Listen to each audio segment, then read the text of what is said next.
Hello beauties, today we are going to be painting some beads. These are 20 I believe. You can do 25, you could do smaller, your choice when it comes to size. I have them on kabobs on this box. This has been the easiest way for me to paint them if I want to either spray paint them or use chalk paint with them.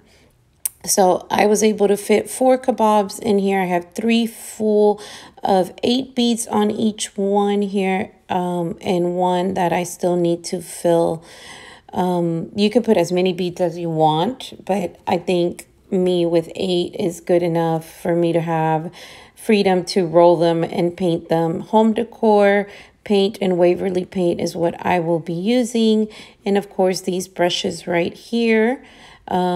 Bristle brushes, sponge brushes, your choice, but I'll be using different ones just to show you how the texture of them look at the end.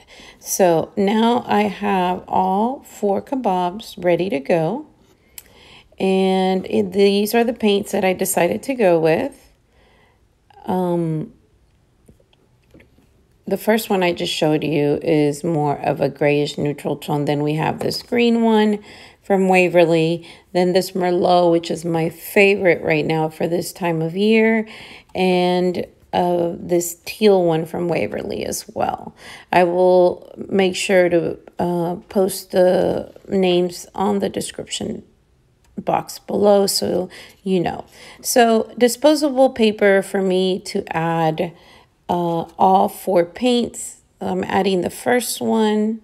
This one's from Home Decor, and it is that grayish tone. Like I said, I'll add the names in the description box below. I just pour enough where I can have at least for 1 or 2 coats. This paint goes a long way. And then this one is Merlot. Like I said, this is my favorite for this time of year. It's a very beautiful berry wine color for fall. And then I decided to go with the teal. I did change some of the colors instead of the ones that I showed earlier.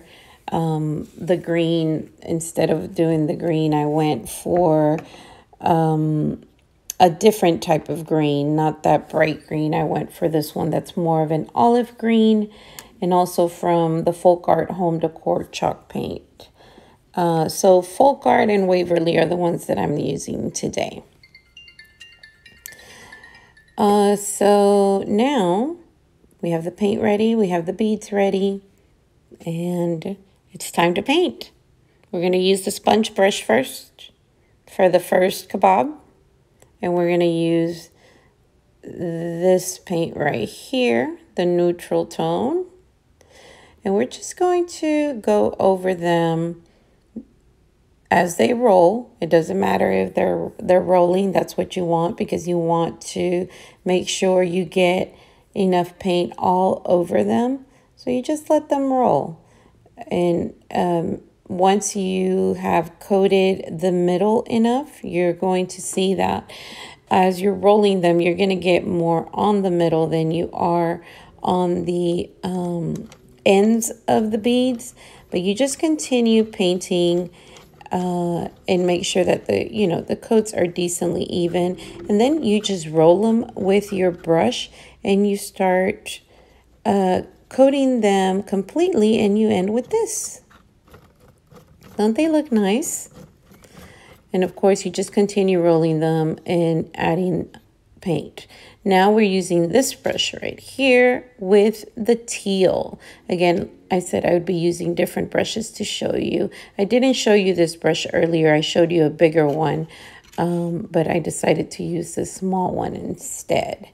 And again, we are going to apply the paint.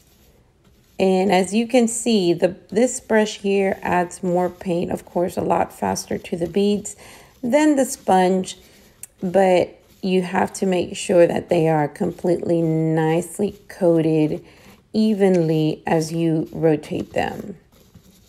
Some people like the speckle effect. Some people like different things. I like to just have them with one coat where they don't look excessively painted, but just enough.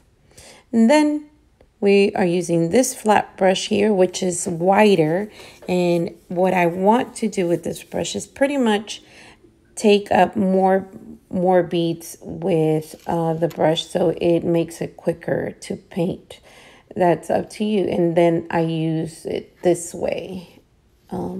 It's just easier. But just showing you different type of brushes that you can use. And look at how quickly this one takes over the beads, a lot faster than the others. And now I'm just making sure that I have them all coated. And then once we're done with this one, we're going to go with the Merlot. And the Merlot, I did it off camera. But as you can see, I have one coat on every single kabob of beads. And if I wanted to, I could definitely do a double coat on these and make sure that they are completely coated. Because I have enough paint to do so. There's still plenty of paint on the plate. But I decided not to. I went ahead and just left them as is. We will be doing some more. But thank you for watching. This was a quick and easy way of painting your beads if you want to use chalk paint or spray paint.